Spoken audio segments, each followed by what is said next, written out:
Chloe Bennett stared at her phone as it buzzed against the wooden nightstand. The glowing screen showed Ryan Walsh's name, and her heart did that familiar flutter it always did when she saw his contact. It was past midnight on a Tuesday, which meant something was wrong. "Chloe, I know it's late. Can we talk? I need to see you." His voice carried that weight she recognized from their childhood. It's the same tone he'd used when his parents divorced, when he'd failed his first business venture, when life felt too heavy to carry alone. She was already reaching for her jacket before he finished speaking. "I'll be there in 20 minutes. The journey to his world, the drive from her modest apartment in the suburbs to Ryan's downtown."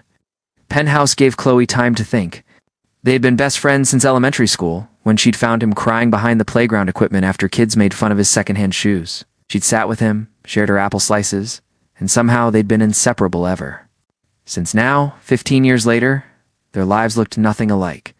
She worked double shifts at the children's hospital, saving every penny to pay off nursing school loans. He owned 3 successful tech companies and lived in a glass tower that touched the clouds. Yet somehow, when the world got quiet, they still found each other. The unexpected welcome re-answered the door before she could knock, as if he'd been waiting by the entrance. His usually perfect hair was disheveled, his expensive shirt wrinkled, and his eyes held something she couldn't quite read, belief mixed with fear, hope tangled with desperation.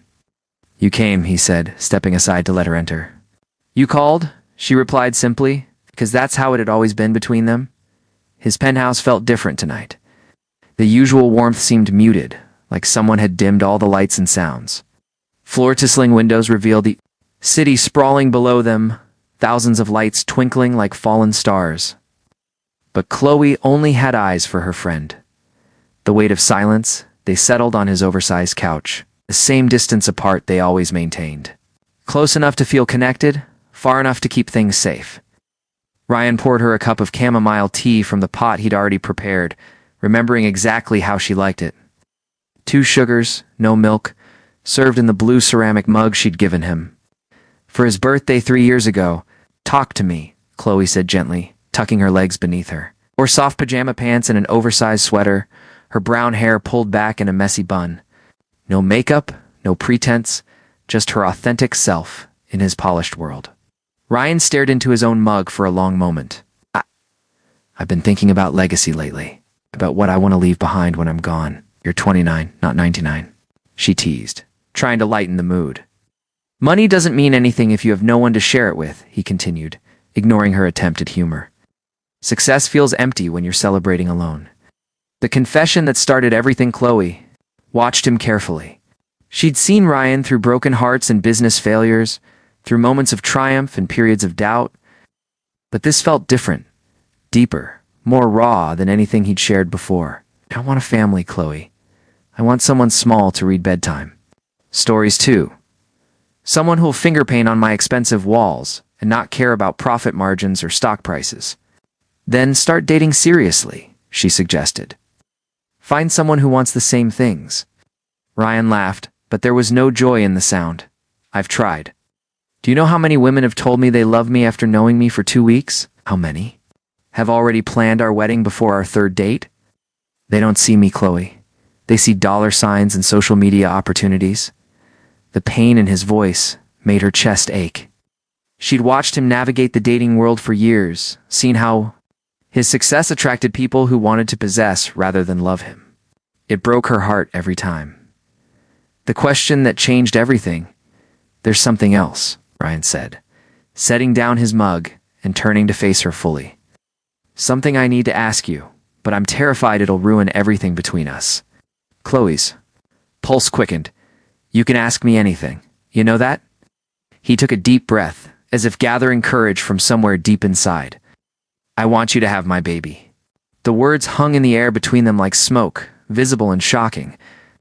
Chloe felt her world tilt sideways, everything she thought she knew shifting into new patterns. "What?" she whispered.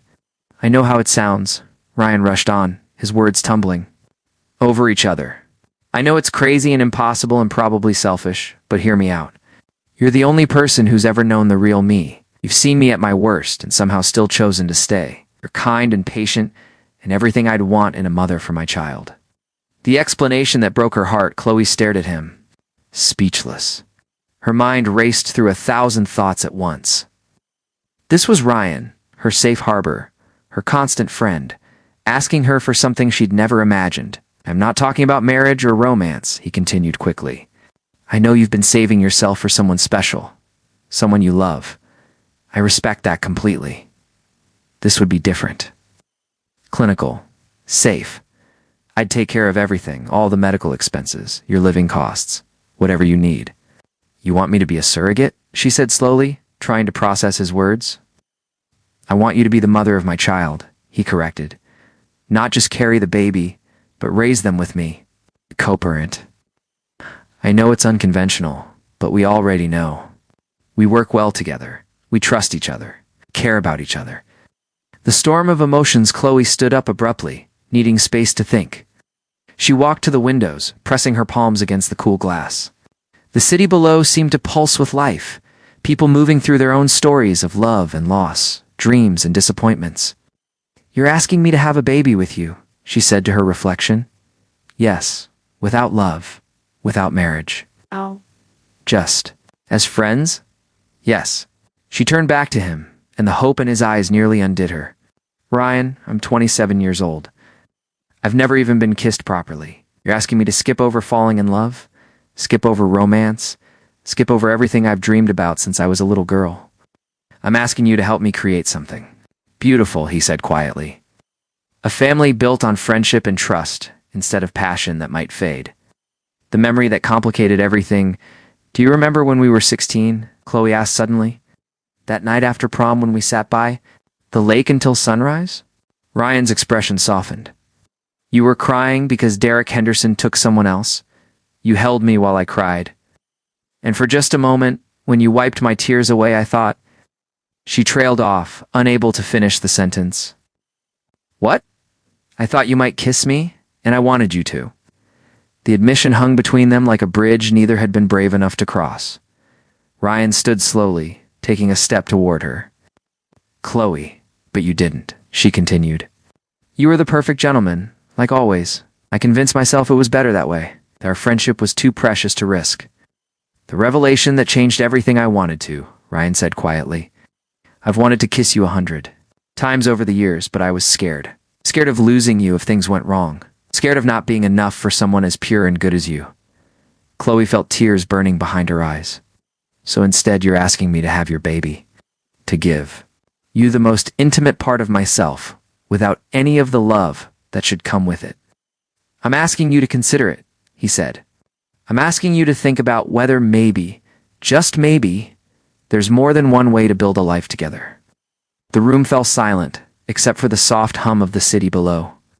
Chloe looked at this man who had been her anchor for so many years, who knew her favorite songs and her deepest fears, who had held her through every heartbreak and celebrated every small victory. "The decision that would define them, I need time," she whispered finally. "Of course, take all the time you need. I need to ask you something first. Anything. If I say yes, if I agree to this, what happens to us? What happens to Chloe and Ryan, the best friends who tell each other everything?" Ryan moved closer. Close enough that she could smell his familiar cologne, see the flecks of gold in his green eyes. "Maybe we become something even better. Maybe we become a family. Or maybe we lose each other completely. That's the risk," he admitted. "But isn't love always a risk?" The word love settled between them like a secret finally spoken aloud. Because this was about love, wasn't it? Not the passionate, desperate kind that burned bright and fast, but the steady, enduring kind that had sustained them for 15 years. The night that started everything, Chloe reached up and touched his face gently, her thumb tracing the line of his jaw. "I love you, Ryan. I have for years. Not as a friend loves a friend, but as a woman loves a man, completely, hopelessly." His breath caught. "Chloe. ... So if I say yes to this, it won't be as your friend doing you a favor. It'll be as a woman who loves you, hoping that maybe someday you might love her back the same way." Ryan covered her hand with his, pressing it more firmly against his cheek. "You beautiful, impossible woman. Don't you know you already have my heart? You've had it. Since we were children, I just never thought I deserved yours." The space between them disappeared as he leaned down and she rose up on her toes. Their first kiss was soft, tentative, 15 years of friendship transforming into something deeper and more profound. When they finally broke apart, both were crying. Is that a yes? Ryan whispered against her forehead. Chloe smiled through her tears. Ask me again. But this time, ask me as the man who loves me, not as the friend who needs me. Ryan dropped to one knee right there in his living room, taking her hands in his. Chloe Bennett, will you have my baby? Will you build a family with me? Will you? Let me love you the way you deserve to be loved. Yes, she whispered. To all of it. Yes. Sunlight streamed through the floor-to-ceiling windows of Ryan's penthouse, painting golden patterns across the hardwood floors. Chloe woke slowly, momentarily, disoriented by the unfamiliar luxury surrounding her. Then the memories of the previous night flooded back. The confession, the kiss, the promise that changed everything. She found Ryan in the kitchen, already dressed in a crisp white shirt and dark slacks, preparing breakfast with the careful precision he brought to everything. 2 plates sat on the marble counter, laden with fresh fruit, pastries from her favorite bakery, and perfectly scrambled eggs. Good morning, he said softly, his eyes searching her face for any sign of regret. Good morning, she replied, suddenly. Shy. Everything felt different now. Charged with new possibility and terrifying vulnerability, they ate in comfortable silence, stealing glances at each other like teenagers with their first crush. When Chloe reached for her coffee, their fingers brushed, sending electricity up her arm. The simple touch that would have meant nothing yesterday now carried the weight of their new reality. The doctor's visit that made it real 3 days later, they sat in Dr. Patricia Reeves's office, hands intertwined on the leather chair between them. The fertility specialist was a kind woman in her 50s, who had heard every story imaginable. But she smiled warmly as she reviewed their case. This is actually more common than you might think, Dr. Reeves explained. Many couples who start as friends develop the strongest partnerships. The foundation of trust and genuine care you already have will serve you well. Chloe squeezed Ryan's hand as they discussed options, timelines, and procedures. When the doctor mentioned natural conception as the most effective method, both of them flushed deep red. Should probably discuss that, Ryan said quietly on the drive home. Probably, Chloe agreed, her heart hammering against her ribs, the conversation that brought them closer that evening. They walked through Central Park as autumn painted the trees in shades of amber and crimson. The air was crisp, carrying the scent of falling leaves and the promise of winter. Other couples strolled past them, some holding hands, others pushing strollers. All of them living out their own love stories. I want to do this right, Ryan said finally, stopping beside the pond where ducks glided across the mirror-like surface. I want to court you properly. Take you on real dates. Let you fall in love with me gradually. Not just because of this situation. Chloe turned to face him, her cheeks pink from the cool air. What if I told you I'm already in love with you? That I have been for years? Then I'd say I'm the luckiest man alive, he replied, cupping her face in his hands. But I'd still want to earn it every single day. Their second kiss was different from the first. Less desperate, more sure. Promise of things to come, rather. Then a leap into the unknown. The first real Datreon picked her up the following Saturday in a vintage convertible instead of his usual sleek sedan. He wore jeans and a soft sweater, looking more like the boy she'd fallen in love with than the billionaire businessman the world knew. Where are we going? Chloe asked, settling into the passenger seat. She'd chosen a flowing sundress in soft blue, her hair loose around her shoulders. Somewhere I've wanted to take you for years, he said mysteriously. They drove for an hour outside the city, finally pulling up to a sprawling strawberry farm, the same farm where their elementary school had taken field trips, where they'd laughed and run through rows of green plants, heavy with red fruit. You remembered, Chloe breathed. I remember everything about you, Ryan said simply. They spent the afternoon picking strawberries like children, feeding each other the sweetest ones, getting their hands stained with juice and their hearts full of laughter. When Ryan pulled out a picnic basket, complete with champagne and chocolate-covered strawberries, Chloe realized he'd planned every detail to perfection. The night that changed everything, as the sun set. Painting the sky in shades of pink and gold, they lay on a blanket beneath the stars. The farm was quiet except for the gentle whisper of wind through the strawberry plants and the distant sound of traffic on the highway. Chloe, Ryan said quietly, turning on his side to face her. I need you to know something. Whatever happens. With the baby, whether it works or doesn't, I want you in my life. Not as an obligation or because of some agreement, but because I can't imagine existing without you." She rolled toward him, their faces inches apart in the dim light. "Are you saying what I think you're saying?" "I'm saying I love you, completely." Desperately. The way a man loves the woman he wants to spend his life with. The words hung in the air between them like stars, bright and beautiful and full of promise. When Chloe kissed him this time, it was with her whole heart, holding nothing back. "I love you too," she whispered against his lips. "I've loved you since we were kids, but I was too scared to admit it." "The choice that felt like destiny, stay with me tonight," Ryan murmured, his forehead pressed against hers. "Not for the baby, not for the plan.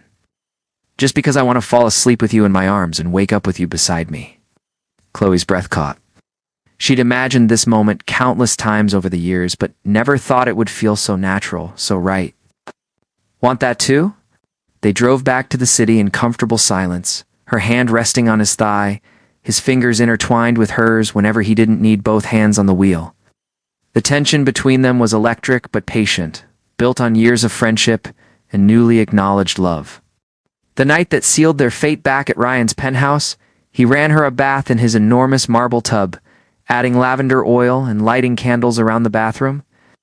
While she soaked, he ordered dinner from their favorite Thai restaurant and opened a bottle of wine when she emerged wearing his oversized robe.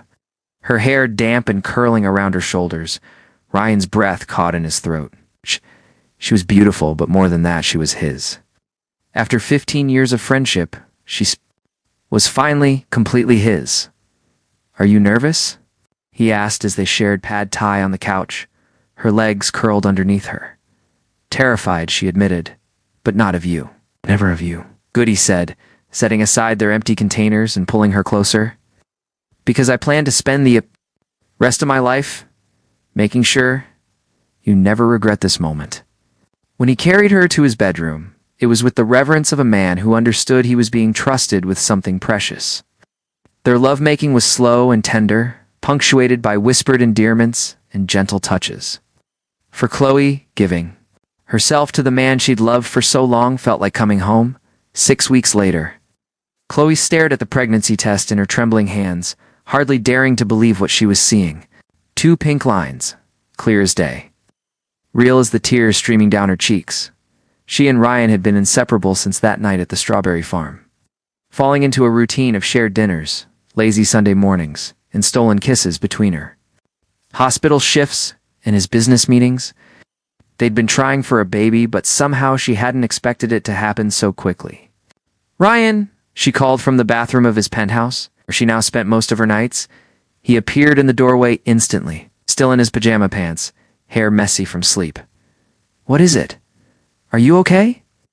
Wordlessly, she held up the test. Ryan's eyes widened, then filled with tears that matched her own. "Really?" he whispered. "Really." He crossed the bathroom in 2 strides, sweeping her into his arms and spinning her around until they were both laughing and crying at the same time. "Like we're having a baby," he said in wonder, setting her down gently and placing his hands on her. Still flat stomach. "We're having a baby," she confirmed, covering his hands with hers.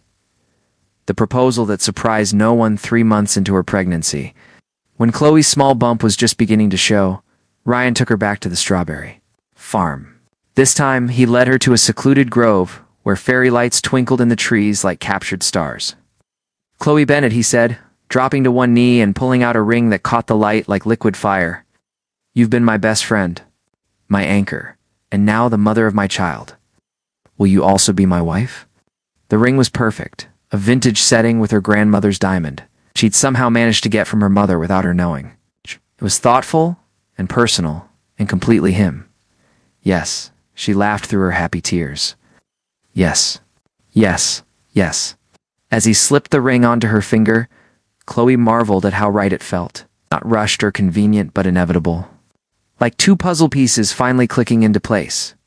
The wedding that celebrated love they married in the small church where Chloe had grown up, surrounded by family and friends who had watched their friendship bloom into something extraordinary.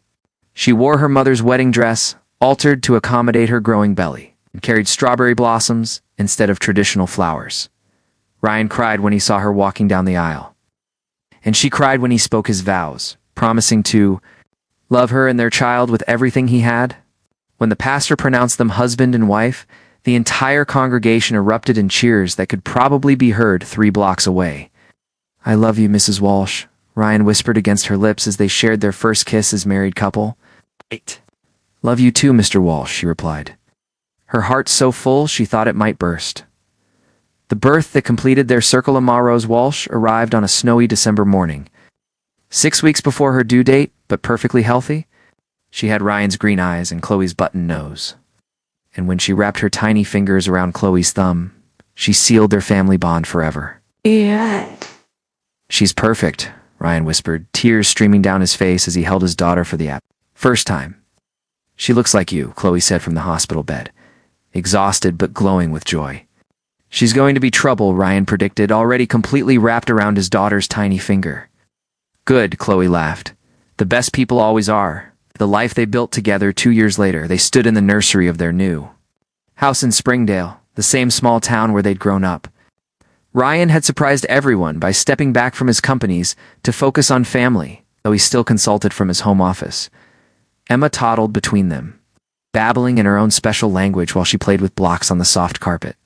Another baby was on the way, this one planned and anticipated with the same joy as their first. "Do you ever regret it?" Chloe asked, settling into the rocking chair where she nursed Emma each night. "Giving up the penthouse, the fast-paced life?" Ryan sat on the floor, building a tower for Emma to knock down. "Are you kidding? I have everything I ever wanted right here in this room." Emma squealed with delight as she demolished his careful construction, then clapped her hands proudly. Ryan scooped her up, blowing raspberries on her neck until she giggled uncontrollably. "Besides," he added, settling beside Chloe's chair with Emma on his lap, "I learned a long time ago that the best things in life aren't things at all. It's their moments like this." The legacy of love as Chloe watched her husband play with their daughter. She thought about that night 3 years ago when he'd asked her to have his baby. She'd thought he was asking for a transaction, a favor between friends. Instead, he'd been asking her to step into the life they were always meant to share.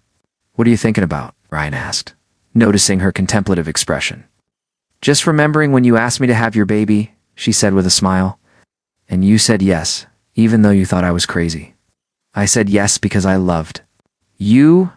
I would have said yes to anything if it meant staying in your life." Ryan stood and leaned down to kiss her, Emma still secure in his arms. "Best decision I ever made, asking you. Second best was finally telling you I loved you. What was the first best?" Chloe asked, though she suspected she knew the answer. "Marrying you," he said without hesitation, making this official.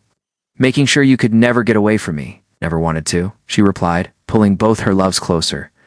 "This is exactly where I belong." As evening settled over their small town and Emma's eyelids grew heavy with sleep, Chloe realized that sometimes the most beautiful love stories don't start with love at all. Sometimes they start with friendship, trust, and one impossible question. That changes everything. Their story had begun with, "Will you have my baby?" and blossomed into, "Will you have my heart?" The answer to both had always been the same. Yes, completely, forever. Outside, snow began to fall again, covering their world in pristine white. Inside, their little family was warm and complete, wrapped in the kind of love that starts as friendship and grows into something eternal.